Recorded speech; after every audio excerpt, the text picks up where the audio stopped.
Vice President of the Government, Mr. Panagiotis Pikramenos, Minister of Finance, Mr. Christos Staikouras, Minister of State and Digital Governance, Mr. Kyriakos, Mayor of Chania, Mr. Panagiotis Simantirakis, Excellencies, ladies and gentlemen. As the permanent representative of Greece at the OECD, I would like to welcome you to this event taking place in the prestigious Maximus Mansion. The bond between the OECD and Greece goes back to its very foundation.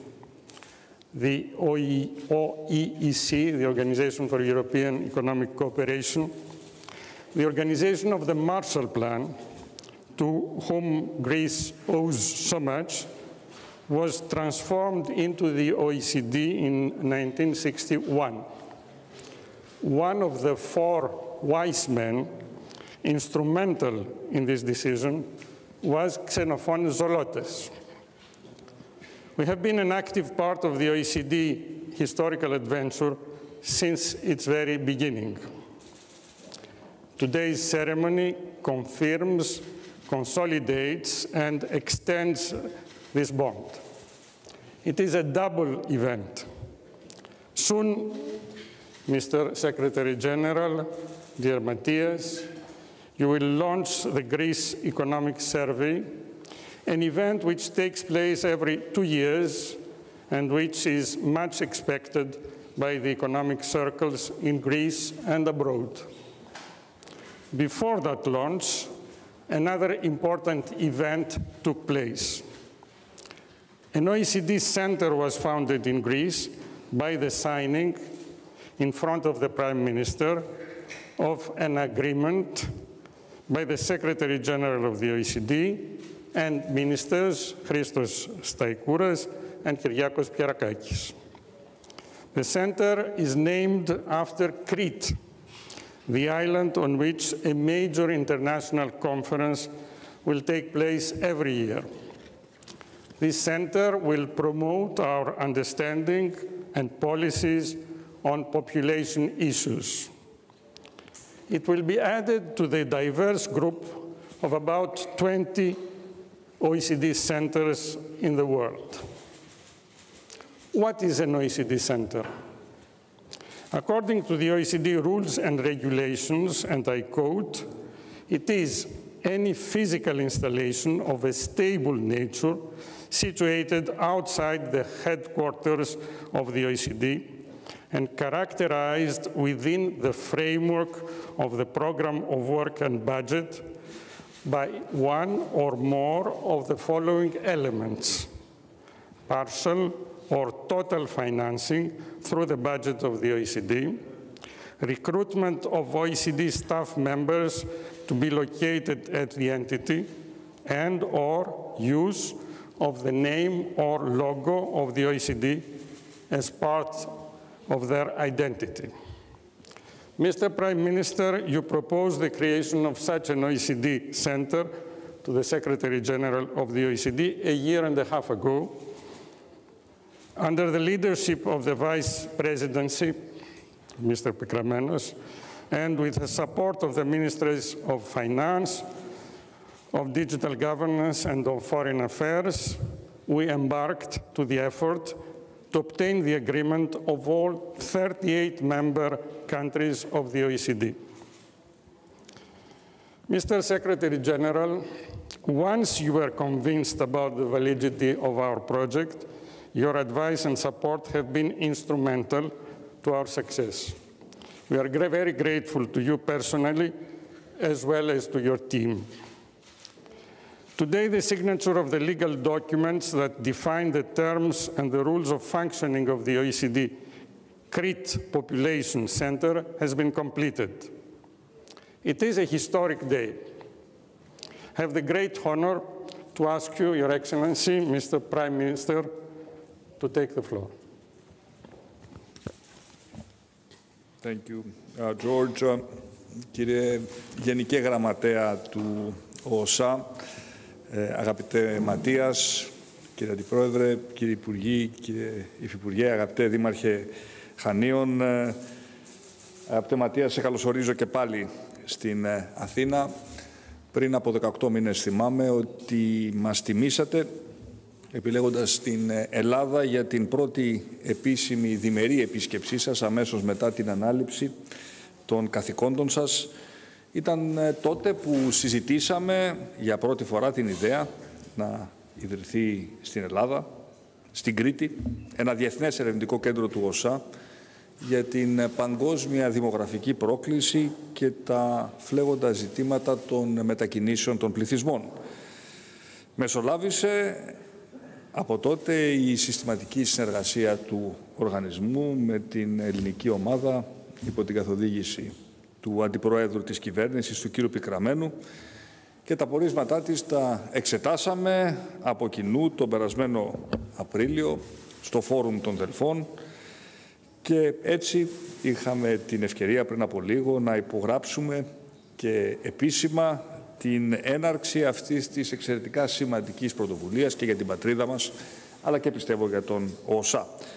Και θέλω να σας εκφράσω την ευγνωμοσύνη μου για την συνέπειά σας στην προώθηση αυτής της ιδέας και στο πρόσωπό σας να ευχαριστήσω συνολικά τη Γραμματεία του ΟΟΣΑ για την εμπιστοσύνη που δείξατε στην χώρα μας, εμπιστοσύνη που πιστοποιεί άλλωστε και η φετινή έκθεση του οργανισμού για τη θετική πορεία της ελληνικής οικονομίας. Θα έχω την ευκαιρία στη συνέχεια να επανέλθω και στο ζήτημα αυτό. Και η σημερινή αυτή εξέλιξη ανοίγει τον δρόμο για την δημιουργία ενός σημαντικού διεθνούς φόρουμ με αιχμή ένα από τα σημαντικότερα ζητήματα στρατηγικού χαρακτήρα για ολόκληρη την ανθρωπότητα, τον πληθυσμό.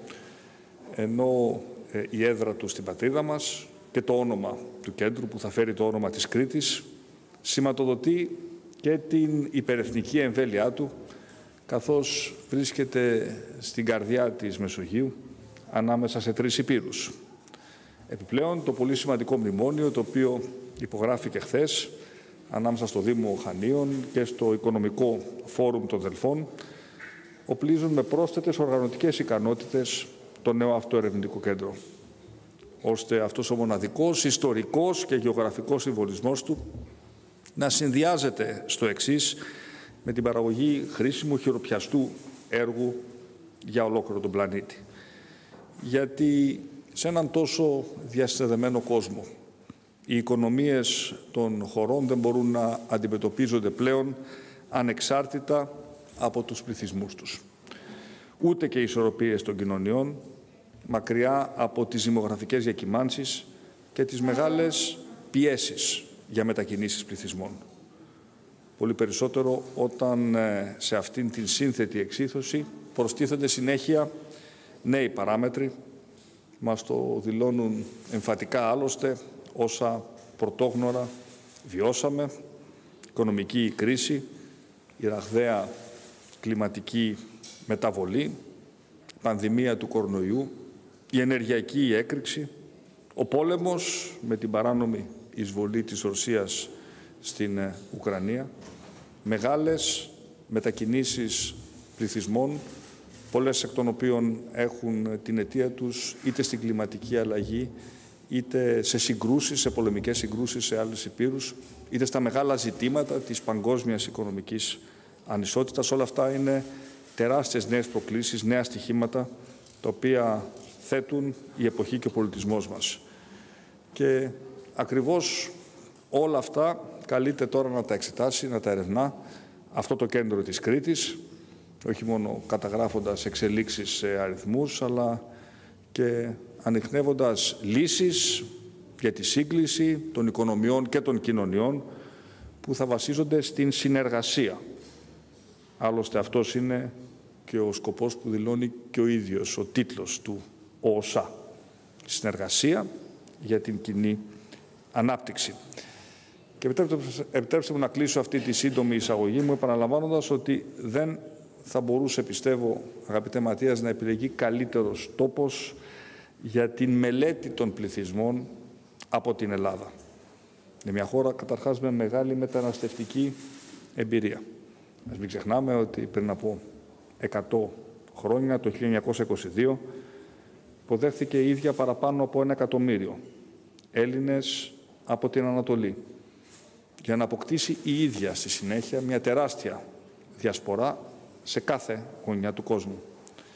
Ενώ και σήμερα βρίσκεται αντιμέτωπη με την πιο δραματική εκδοχή του φαινομένου, καθώς το μεταναστευτικό, εκτός από πεδίο άθλιας εμπορίας ανθρώπων, γίνεται συχνά και μοχλός κρατικών αλλά και πολιτικών σκοπιμοτήτων. Κάτι που οδηγεί την πατρίδα μας στο να προστατεύει τα εθνικά και τα ευρωπαϊκά σύνορα, αλλά και καθημερινά να σώζει ζωές κατατρεγμένων.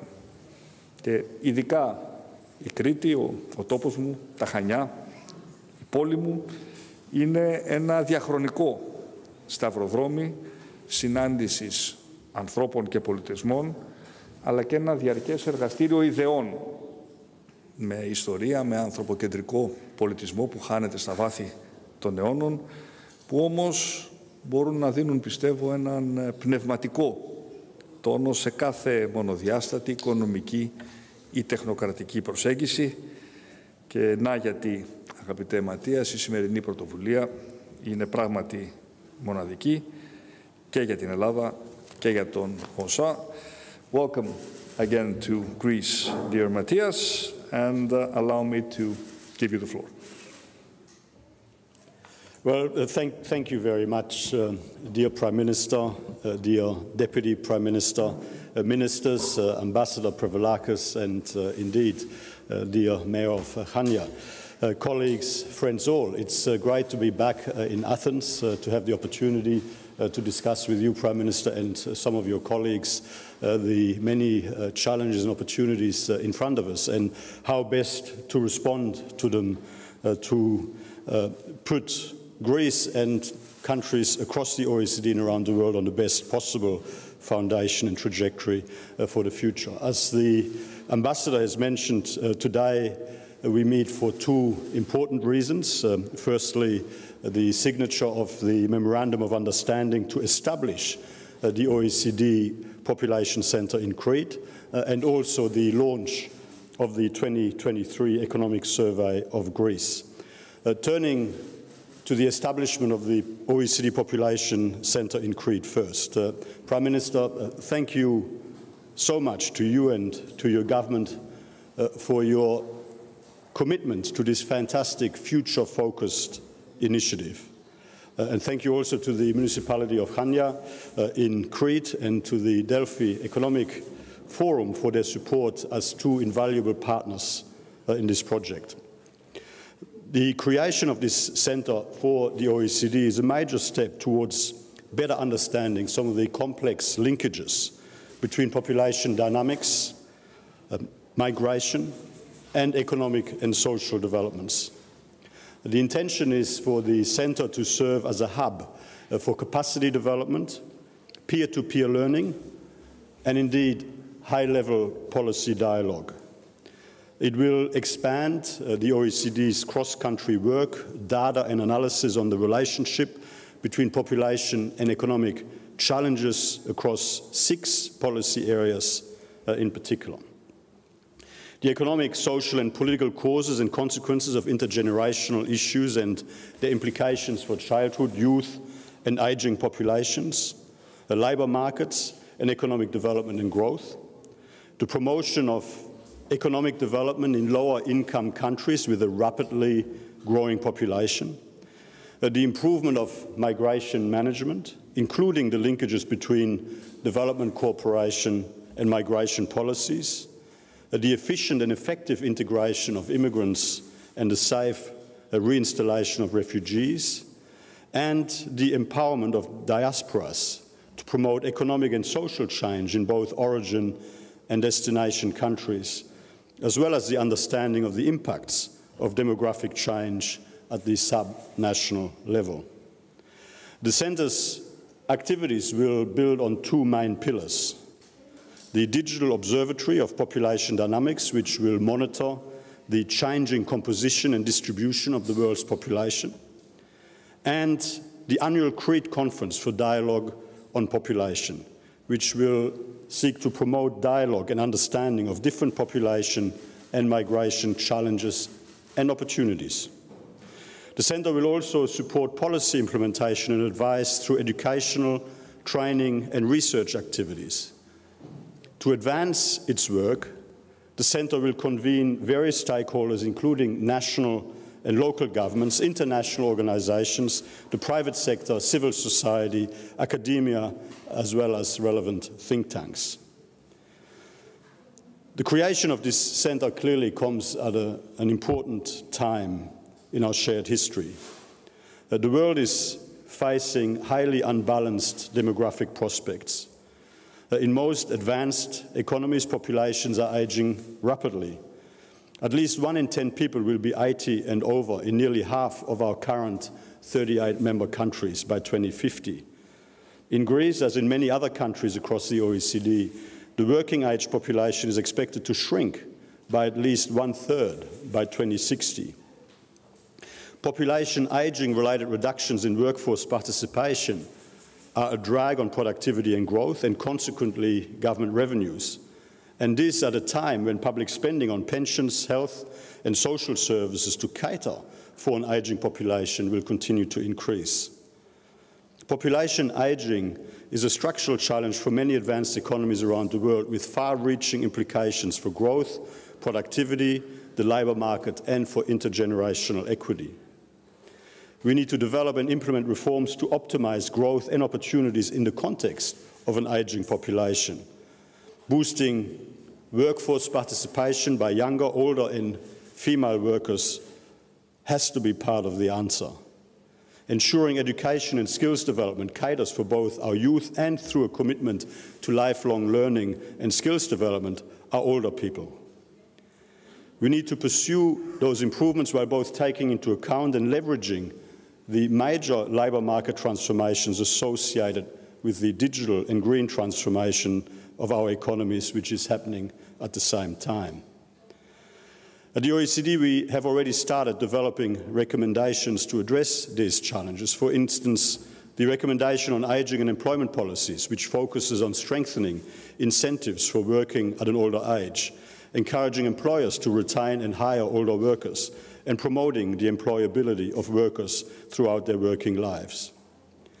In parallel, while the population ageing is taking place in advanced economies, most middle-income and less developed economies will see their working age population grow in the coming decades. In non-G20 countries, the working age population will increase by about 1.2 billion people by 2050. Africa alone will account for 3/4 of this increase. This will most likely continue to drive international migration to OECD and European countries in the decades to come. Already in 2021, 4.8 million new permanent migrants arrived in OECD countries, a 22% increase compared to 2020. Russia's war of aggression against Ukraine has created the largest migration of refugees to OECD countries since the Second World War. By mid-September 2022, close to 5 million individual refugees from Ukraine had been recorded across OECD countries. Potential future geopolitical crises could push refugee inflows up further, as was the case in the context of both the wars in Ukraine and Syria. Migration, if well managed, can be and has proven to be beneficial for migrants' countries of origin and of destination. OECD work shows that immigrants contribute more to tax and social contributions than they receive in individual benefits. And beyond this fiscal contribution, migrants bring skills and a dedication to build a better future for themselves and for their families. But that said, there is more we can do to tap into the potential of migrants through good public policy. The OECD Population Centre in Crete then will seek to leverage and advance the OECD's knowledge on population dynamics and their interlinkages with economic development to support better policies for better lives. And we very much look forward to working closely with all of you in this much-needed endeavour and to make the OECD Population Centre in Crete a highly successful project for the benefit of people, not just in Greece, but across the OECD and beyond. Now, moving on to the findings and recommendations of the OECD 2023 Economic Survey of Greece. Firstly, a very warm and sincere thank you to the Ministry of Finance and to Greece's delegation to the OECD for the support in the preparation of this survey. Greece is a highly valued founding member of the OECD, and we are proud of our work together with and in support of Greece through the challenging but successful structural reforms pursued over the past several years. Greece's reform efforts are paying off. The Greek economy is on the right track, and it will be important to stay the course. The strong and rapid rebound in economic activity from the COVID-19 crisis is testament to these efforts. This rebound has helped Greece to further overcome the legacies of the earlier financial crisis. Employment has grown at a spectacular pace, with a sharp drop in unemployment. There are 250,000 more Greeks in work than before the COVID-19 pandemic. The unemployment rate fell to 11.6% in October 2022, the lowest since 2010. Businesses are using up their spare capacity. These developments are laying the ground for firms to invest and raise their productivity. Significant and timely fiscal support measures have helped protect the Greek economy and people through the COVID-19 and through the energy price shocks caused by Russia's war of aggression against Ukraine. Over the coming years, the announced budget plans foresee a return to modest primary surpluses as this support is unwound. Surging energy prices and Russia's war of aggression against Ukraine have, though, created strong growth headwinds, not just in Greece, but all around Europe and in other parts of the world. After a decade with low inflation rates, prices have surged, driven by the rise in global commodity prices. Inflation peaked at 12.1% in the 12 months to September 22, its highest rate in 25 years. Since then, it has come down to 7.6% in December, as subsidies and lower global energy prices have reduced electricity prices. With these headwinds, confidence among firms, though, has also fallen. High-frequency data show that spending and activity are slowing. Against this backdrop, we expect GDP growth to moderate to just over 1% in 23, and as these headwinds abate, an investment will rise and help to lift economic growth back towards 2% in 2024, which is still above the European average. How can Greece best navigate through these headwinds and onto a course of sustainable growth? In our report, we're emphasizing three priorities. First, Greece must continue to pursue reductions in public debt ratios while promoting a dynamic economy. The economic rebound and the surge in prices have brought the public debt to GDP ratio down to its lowest level in a decade. But at 175% of GDP at the end of 2022, public debt is still very high. Three factors can help keep it on a downward trend: maintaining the government's reform and investment momentum to sustain stronger economic growth, maintaining hard-won fiscal credibility to reduce the interest rate premium on Greece's public debt. Achieving investment-grade sovereign rating will limit the cost of financing of the debt. Running modest primary budget surpluses, even a moderate increase in the primary surplus by 0.5% of GDP can lead to an important improvement in debt dynamics. And of course, I fully appreciate that over the last 3 or so years, there has been quite a rapid fiscal consolidation in the context of a very challenging overall environment. Greece can sustain primary budget surpluses while supporting growth. Currently, Greece spends less than most OECD countries on those areas that are most supportive of growth: infrastructure, education, and research. Reviewing how well various forms of spending and investment support the economy can help to better allocate public resources. We therefore welcome the government's ongoing efforts to better review the performance of its spending. And of course, Greece is also cutting many tax rates, improving the tax mix, making the tax mix more growth-friendly with well-targeted cuts to taxes on labour and corporate income, encourages increased investment, leading to stronger growth and more jobs. At the same time, maintaining revenues is key. So improving tax compliance is a necessary part of the solution. And here, the digitalization of many transactions with the COVID-19 crisis and through the dedicated efforts of the government has improved VAT collections, as has more effective revenue administration. Limiting exceptions and special reduced rates and making more use of taxes that have the least economic cost also helps generate more revenues without harming growth. The second priority is to achieve stronger GDP growth by further boosting investment and employment growth. The government is putting in place many of the investments and reforms set out in its Greece 2.0 recovery and resilience plan. Fully implementing these measures and ensuring they improve the day-to-day conditions for businesses and households across Greece will be critically important. Now is also the time to prepare the reforms and investments that will follow and build on Greece 2.0. Improving access to finance will be important to reviving investment. Banks will need stronger capital bases if they are to restart lending in sizable volumes, especially for more innovative and riskier projects. Alternative sources of finance should also be developed. Improving access of medium-sized firms to bond markets through transparent information sharing and supportive regulations would broaden and strengthen financing for investment.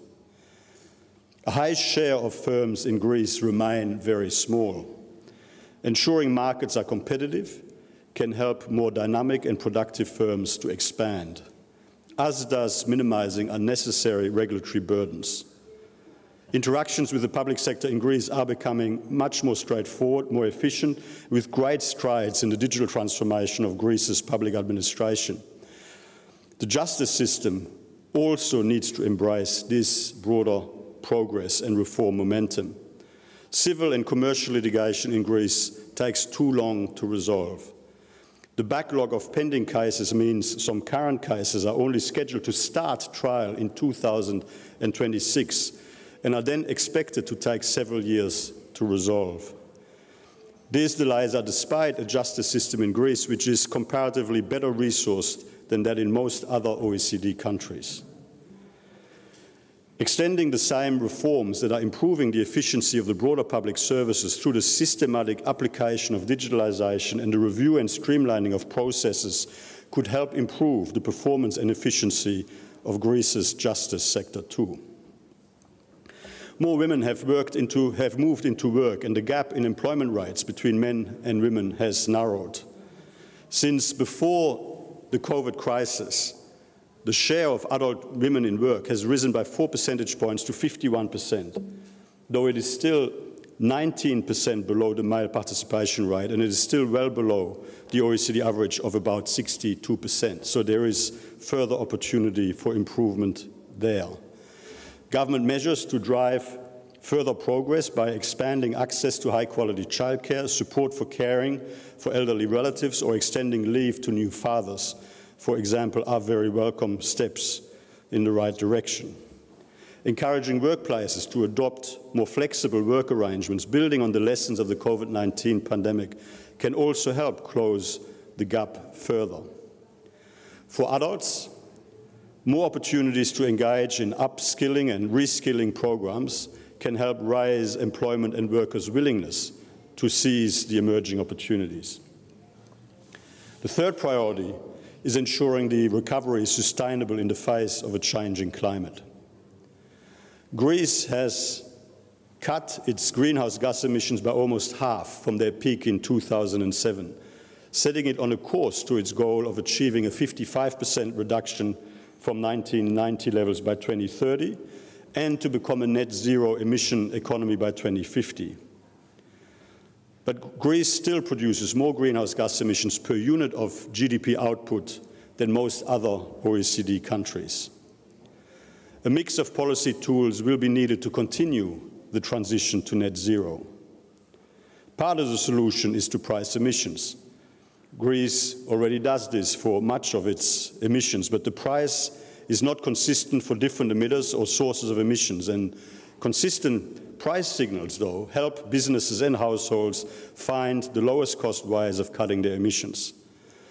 The other part of the solution is a tailored mix of investments, financial incentives and regulations for the sectors responsible for the bulk of emissions, namely transport and buildings.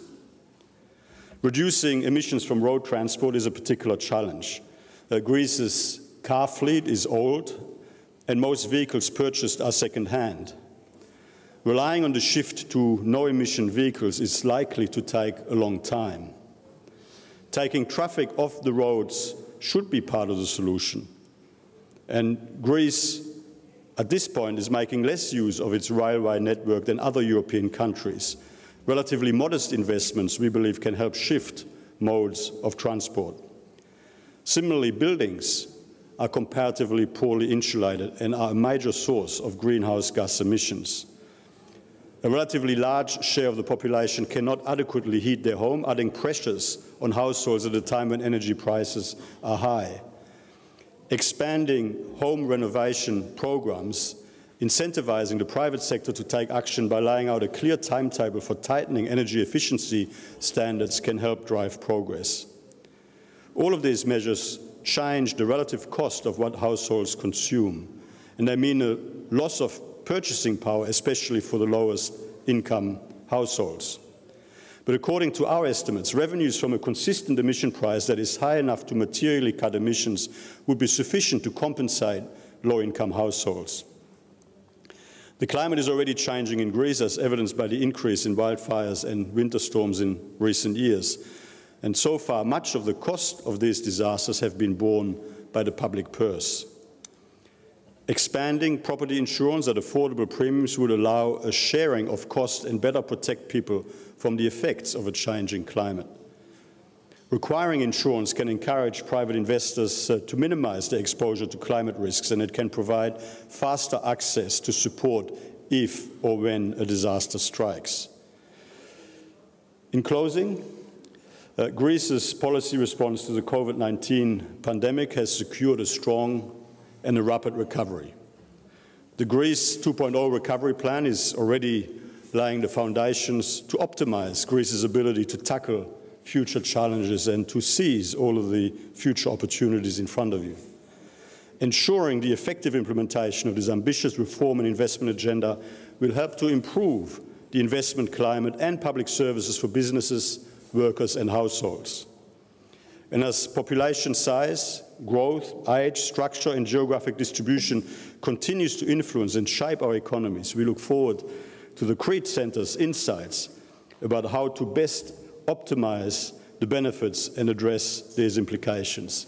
Thank you again, Prime Minister, to you and to your government for your invaluable engagement with us at the OECD and for hosting us here today. It's my real privilege to be here. Thank you. Well, thank you. Thank you, Mathias. Και ευχαριστούμε για αυτήν την εμπεριστατωμένη ανάλυση της ετήσιας έκθεσης του ΟΟΣΑ με θέμα την ελληνική οικονομία.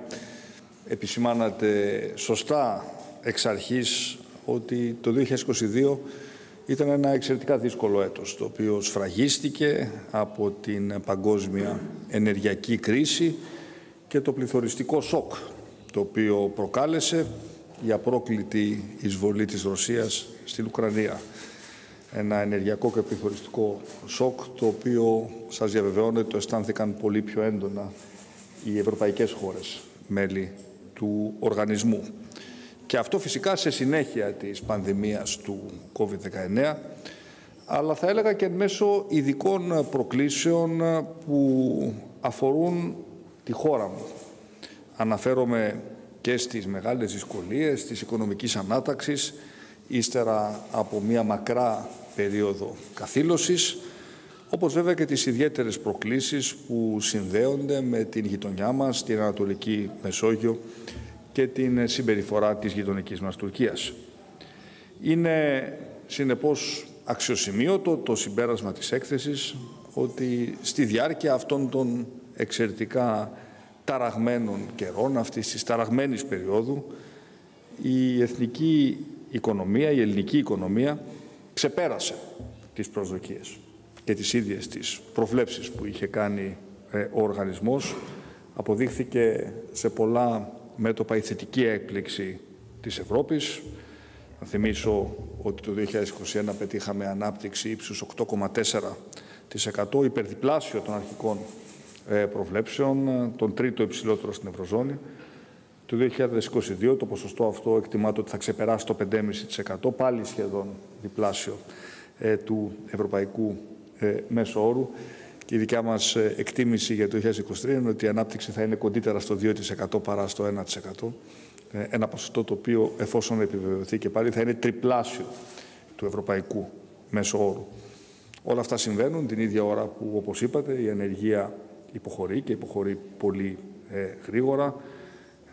Σχεδόν 300.000 νέες θέσεις εργασίας έχουν προσθεθεί στο συνολικό αριθμό των Ελλήνων απασχολούμενων και αυτό σημαίνει ότι ο δημόσιος πλούτος αυξάνεται, αλλά και οι κοινωνικές αδικίες μειώνονται και ότι η κεντρική πολιτική επιλογή της κυβέρνησης για αλληλογεσμένες μειώσεις φόρων σε συνδυασμό με τη βελτίωση του επιχειρηματικού περιβάλλοντος, την προσέλκυση σημαντικών επενδύσεων, έφερε τελικά τα προβλεπόμενα αποτελέσματα. Και βέβαια αναφερθήκατε σωστά στο πρόβλημα του δημοσίου χρέους της χώρας, όμως η Ελλάδα είναι η ευρωπαϊκή χώρα που μπόρεσε και αποκλιμάκωσε το δημόσιο χρέος της πιο γρήγορα από οποιαδήποτε άλλη, με υποχώρηση η οποία ξεπερνά τις 35 μονάδες, ενώ παράλληλα αντιμετωπίσαμε και μια άλλη μεγάλη πρόκληση που ήταν ο μεγάλος αριθμός των μη εξυπηρετούμενων δανείων στο τραπεζικό μας σύστημα. Από το 45% τον Ιούνιο του 2019 τα μη εξυπηρετούμενα δάνεια έχουν μειωθεί σε μονοψήφιο αριθμό το Σεπτέμβριο του 2022. Είναι τόσο εντυπωσιακή αυτή η βελτίωση που κανείς δεν μιλά σήμερα για προβλήματα στο ελληνικό τραπεζικό σύστημα και αντίθετα συζητάμε προκλήσεις όπως η επέκταση της πιστωτικής πολιτικής των τραπεζών, αλλά και ο τρόπος με τον οποίο οι τράπεζες θα γίνουν πιο ανταγωνιστικές και θα αυξήσουν πια τα επιτόκια χορηγήσεων έτσι ώστε να δίνουν καλύτερες αποδόσεις στους καταθέτες. Δεν θα κάναμε αυτές τις συζητήσεις, σας διαβεβαιώνω, πριν από κάποια χρόνια. Και πλέον, όπως είπατε, επενδύσεις και εθνικές εξαγωγές έχουν αυξηθεί σημαντικά. Το ποσοστό των εξαγωγών αγαθών και υπηρεσιών στην πατρίδα μας έχει φτάσει το 40%, έχει ξεπεράσει το 40%, βρισκόταν στο 20% πριν από μια δεκαετία. Είναι μια τεράστια αλλαγή του ίδιου του παραγωγικού μοντέλου της ελληνικής οικονομίας προς μια οικονομία, όπως εισηγείται και ο ΟΟΣΑ, πιο ανταγωνιστική, πιο καινοτόμα, πιο εξωστρεφή. Μάλιστα έβλεπα τα στατιστικά στοιχεία ότι φέτος υπήρξε χρονιά ρεκόρ στην κατάθεση διπλωμάτων ευρεσιτεχνίας, πατεντών. Αυτό λέει κάτι για τον βαθμό διείσδυσης της καινοτομίας σε όλες τις πτυχές της ελληνικής οικονομίας. Και βέβαια είναι ακριβώς, όπως είπα, αυτή η πολιτική που μας επιτρέπει να δημιουργούμε δημοσιονομικό χώρο, αλλά να τον επιστρέφουμε στοχευμένα, όπως εισηγείται πάντα και ο ΟΟΣΑ, και όχι οριζόντια, για να στηρίζουμε εκείνα τα κοινωνικά στρώματα που χρειάζονται μεγαλύτερη βοήθεια σε αυτούς τους δύσκολους καιρούς. Είναι κάτι το οποίο το κάναμε όχι μόνο κατά τη διάρκεια της κρίσης του COVID, το κάνουμε και τώρα, κατά τη διάρκεια της ενεργειακής κρίσης, με αποτέλεσμα, για παράδειγμα, στους λογαριασμούς του ηλεκτρικού ρεύματος, η Ελλάδα, μετά τη στήριξη, να έχει από τις χαμηλότερες τιμές ηλεκτρικής ενέργειας σε σχέση με άλλες ευρωπαϊκές χώρες. Και αυτό φυσικά το πετυχαίνουμε μέσω ενός μηχανισμού αναδιανομής κερδών παραγωγών ηλεκτρικής ενέργειας και έκτακτης φορολόγησής τους. Θεωρούμε ότι αυτές οι πολιτικές είναι έκτακτες, αλλά δίκαιες και επιβεβλημένες, λαμβάνοντας υπόψη την έκταση της ενεργειακής κρίσης, την οποία κληθήκαμε να αντιμετωπίσουμε. Το καλό είναι ότι οι αγορές, όπως είπατε, συμμερίζονται αυτή τη θετική πορεία. Θέλω να θυμίσω ότι από το 2019 έχουμε πετύχει 11 συνολικά αναβαθμίσεις διεθνών οίκων αξιολόγησης. Απέχουμε πια ένα βήμα μόνο από την ανάκτηση της επενδυτικής βαθμίδας, κάτι το οποίο εκτιμώ ότι θα μπορέσουμε να το πετύχουμε εντός του τρέχοντος έτους. Και βέβαια η χώρα μας πια κινείται εκτός της ευρωπαϊκής εποπτείας, στην οποία είχε εισέλθει ως μεταμνημονιακή παρακολούθηση από το 2018. Όλες αυτές οι εξελίξεις είναι εξελίξεις που επιβεβαιώνουν τις τολμηρές αλλά και τις συνετές πολιτικές οι οποίες ακολουθούνται, αλλά που προσφέρουν και μεγαλύτερη άνεση στην άσκηση της δημοσιονομικής πολιτικής. Με άλλα λόγια, ο τόπος μας έχει αφήσει για τα καλά πίσω τον κατήφορο των μνημονίων, ακολουθώντας μια νέα τροχιά προόδου και καλύπτοντας γρήγορα το χαμένο έδαφος από την Ευρώπη. Έχετε δίκιο και νομίζω ότι η μεγάλη χρησιμότητα αυτών των εκθέσεων είναι ακριβώς να μας βγάζουν από την παγίδα του εφησυχασμού. Έχουμε ακόμα μεγάλες προκλήσεις μπροστά μας, αναφερθήκατε σε αυτές. Ο πληθωρισμός μπορεί να δείχνει σημάδια σημαντικής κάμψης, είναι όμως ακόμα μαζί μας. Η αβεβαιότητα σε γεωπολιτικό επίπεδο επηρεάζει τις προοπτικές της παγκόσμιας και ιδίως της ευρωπαϊκής οικονομίας και είναι βέβαιο ότι αυτή η κόντρα άνεμοι, headwinds όπως τους αποκαλείται στη γλώσσα των οικονομολόγων σας, θα επηρεάσουν για την απόδοση της ελληνικής οικονομίας το 2023. Ωστόσο είμαι απολύτως πεπισμένος ότι υπάρχουν τα αναχώματα ώστε η οικονομία μας να φανεί ανθεκτική και το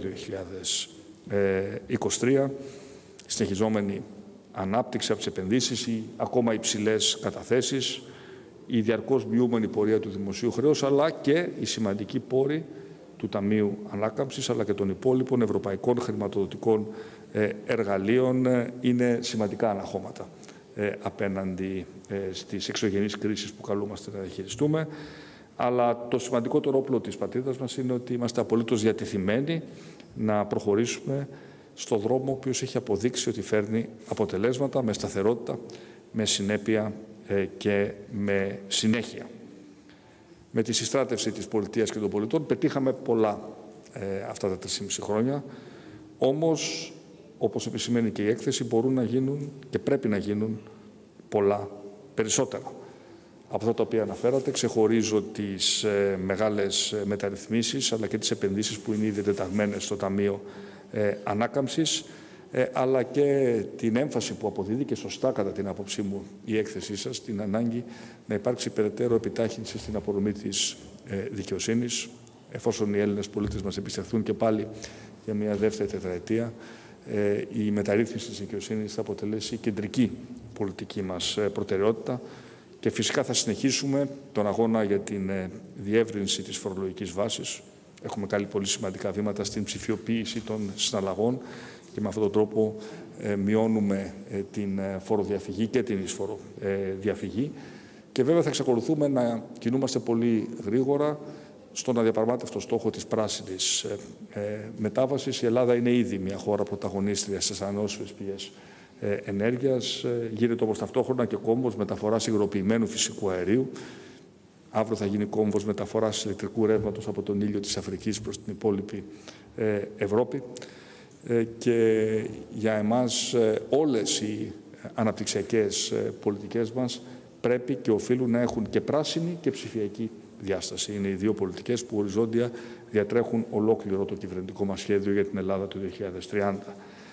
Θα σημειώσω τέλος με έμφαση και το σημείο της έκθεσής σας που αναφέρεται στην διασύνδεση της παραγωγικότητας με την αύξηση των μισθών, των απολαβών.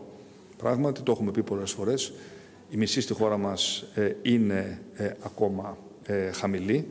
Γι' αυτό και το πρώτο κυβερνητικό μας μέλημα ήταν να στηρίξουμε το διαθέσιμο εισόδημα, μειώνοντας φόρους και εισφορές. Το επόμενο στοίχημά μας θα είναι οι καλύτεροι μισθοί, οι οποίοι θα συγκλίνουν πια με τους ευρωπαϊκούς και θα αντανακλούν την πρόοδο της ελληνικής οικονομίας σε όλα τα επίπεδα.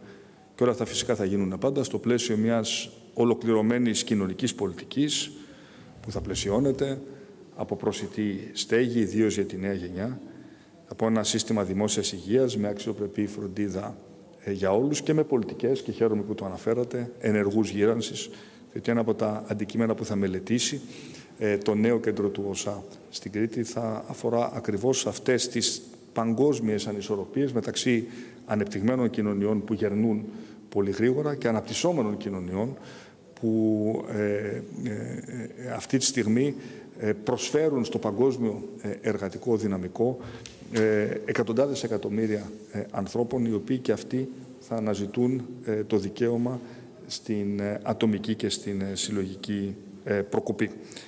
Μπορούμε, συνεπώς, κλείνοντας, να είμαστε χαρούμενοι, αγαπητέ Ματίας, για τη σημερινή μέρα, την οποία, όπως είπα, σφραγίζουν δύο σημαντικά γεγονότα. Η επίσημη έκθεση του ΟΟΣΑ για την ελληνική οικονομία, αλλά και η ίδρυση του νέου κέντρου του οργανισμού στην Κρήτη για τα ζητήματα των πληθυσμών και το παγκόσμιο δημογραφικό πρόβλημα. Νομίζω ότι είναι δύο καλές ειδήσεις για τον ΟΟΣΑ και για την Ελλάδα και προσβλέπω στην συνέχιση της συνεργασίας μας με τον οργανισμό. Η κυβέρνηση αυτή έχει αποδείξει ότι αναζητεί πάντα βέλτιστες λύσεις εφαρμοσμένης πολιτικής και ο ΟΟΣΑ είναι ένας οργανισμός ο οποίος μπορεί να μας προσφέρει τα εργαλεία για να γίνουμε καλύτεροι σε πολλά διαφορετικά πεδία πολιτικής, προς όφελος πάντα όλων των Ελλήνων πολιτών. Thank you again for your presence here. I hope next time we'll be able to welcome you with better weather. Looking forward.